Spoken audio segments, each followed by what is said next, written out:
Vous n'avez jamais vu une femme aussi bizarre. Chaque jour, elle marque le papier toilette au stylo et va même écouter derrière la porte. Tout ça pour une seule raison, s'assurer que sa bonne noire n'ose jamais utiliser les toilettes des blancs. Winnie, are you in there?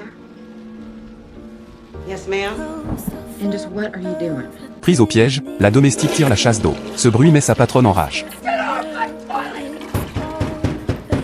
Minnie perd son travail sur le champ, mais elle ne peut pas l'accepter. Elle prépare sa vengeance. Le lendemain, elle arrive chez Illy avec une tarte au chocolat spéciale, faisant semblant de s'excuser. L'idiote d'Illy mange tout en l'insultant, mais Minnie n'en peut plus.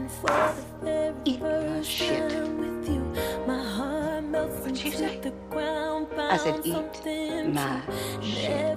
Illy se fige, incrédule. Elle regarde la tarte qu'elle a presque finie et court vomir dans la salle de bain. Minnie n'a jamais ressenti un tel plaisir, mais elle a aussi rendu Illy folle de rage. Pour se venger, Illy répand des rumeurs en ville, Minnie aurait une maladie horrible et serait une voleuse. Du jour au lendemain, personne ne veut plus l'embaucher. Mais Minnie ne se laisse pas abattre. Elle trouve vite Celia, l'ennemi juré d'Illy. Celia déteste Illy depuis toujours. Dès qu'elle entend l'histoire de Minnie, elle l'engage. Le domaine est immense, donc le travail sera dur, mais les conditions stupéfient Minnie, salaire doublé, 3 jours de congé par semaine minimum, 5 heures de travail maximum par jour. Ces avantages semblent trop beaux pour être vrais, mais Celia explique, son mari ne doit pas savoir qu'elle a pris une bonne, sinon ce serait la catastrophe. Minnie n'a pas le choix, elle a besoin de ce boulot. Chez Celia, elle découvre quelque chose de nouveau, le respect. Minnie apprend patiemment la cuisine à Celia, lui explique tout. Celia ne méprise jamais le statut de domestique de Minnie et insiste pour manger à la même table qu'elle. Minnie lui rappelle sans cesse qu'une bonne ne peut pas s'asseoir avec sa patronne, mais Celia refuse de changer. Cette attitude fait ressentir le respect à Minnie. Pendant ce temps, Illy devient de plus en plus méchante. Elle pousse chaque famille blanche à construire des toilettes séparées dehors pour leurs bonnes noires.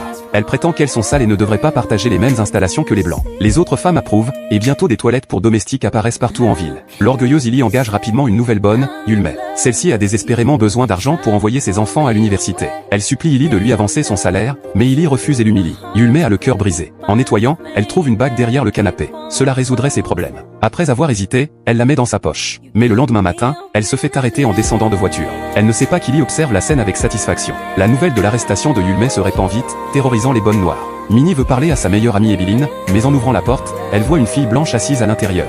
Elle n'en croit pas ses yeux, dans ce monde de préjugés, aucun blanc n'était jamais venu chez elle. La fille se présente comme Skitter, journaliste. Elle veut raconter l'histoire des bonnes, montrer au monde leur vie et leur combat. Sa venue apporte de l'espoir. Chaque soir, elles se réunissent pour partager leurs souffrances et leurs souvenirs. Skitter note tout. Leurs histoires ne sont pas que des confessions, mais des armes contre l'injustice. Pendant leur réunion secrète, Illy organise une vente de charité, soi-disant pour aider les enfants affamés d'Afrique. Elle demande à Skitter de mettre l'annonce dans le journal. Skitter accepte mais a envie de vomir. À la vente, elle voit du racisme pur et comprend qu'elle tient le point crucial de son histoire. Ce soir-là, en rédigeant l'annonce, elle fait un petit changement, elle remplace « vieux manteau » par « vieille toilette ». Le lendemain matin, la pelouse d'Illy est couverte de vieilles toilettes. Les voisins s'arrêtent pour se moquer, son orgueil est détruit. Le manuscrit de Skitter choque son éditeur, mais elle en veut plus, 2 témoignages ne suffisent pas, Minnie et Ebeline mobilisent. Une à une, les bonnes racontent leurs souffrances, leurs peurs et leurs histoires. Skitter écoute tout, note chaque détail. Une nuit, Ebeline raconte sa plus grande blessure, son fils a été tué par un chauffeur blanc. Malgré ça, elle n'a jamais laissé ses émotions affecter les enfants qu'elle garde. Dans sa vie, elle a élevé 17 enfants blancs. Sa patronne actuelle, Elisabeth, supporte à peine sa propre fille, refuse de lui montrer la moindre affection. Mais Ebeline donne à la petite l'amour maternel que sa mère lui refuse. Pourtant, quoi qu'elle fasse, elle ne peut échapper au mépris.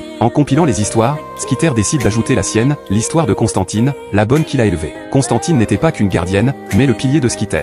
Quand Skitter était moqué pour son physique ou rejeté par ses camarades, Constantine était toujours là pour lui dire d'être forte et de croire en elle. Mais quand Skitter revient de l'université, Constantine a disparu. Sa mère lui révèle enfin la vérité, lors d'un dîner avec des invités blancs, la fille de Constantine s'est présentée sans invitation. Pour la mère de Skitter, c'était impardonnable. Après 29 ans de service fidèle, Constantine fut renvoyée. Quand Skitter essaie de réparer, Constantine est déjà morte.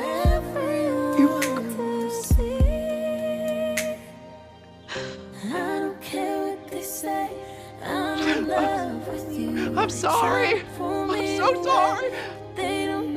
Bientôt, un livre plein de leur voix paraît, The Help. La petite ville sombre dans le chaos. Tout le monde chuchote, essaie de deviner qui sont les personnages, surtout pour le chapitre de la tarte au chocolat. Bien que tous les noms aient changé, les gens devinent. Illy prétend que tout est faux, mais le lendemain, elle confronte Skitter en colère, menaçant de porter plainte. Skitter tient bon, rappelant à Illy que si ça va au tribunal, tout le monde connaîtra la vérité sur la tarte. Illy reste silencieuse. Dans sa rage, elle s'en prend à Ebeline, l'accusant de vol. Elisabeth sait qu'Ebeline est innocente, mais sous la pression d'Illy, elle la renvoie. Avant de partir, Ebeline serre une dernière fois l'enfant qu'elle a élevé. Cette petite fille n'est pas la sienne, mais Ebeline l'aime comme sa propre fille. Face à cette réalité cruelle, Ebeline choisit encore de donner son amour. Sans diplôme, sans statut, avec juste patience, bonté et force. Minnie continue de travailler pour Celia. Un jour, sentant qu'on la suit, elle panique et s'enfuit quand une portière s'ouvre. Cet homme est le mari de Celia. Il dit à Minnie qu'il sait tout, sans aide, sa femme n'aurait jamais pu devenir si douée en cuisine.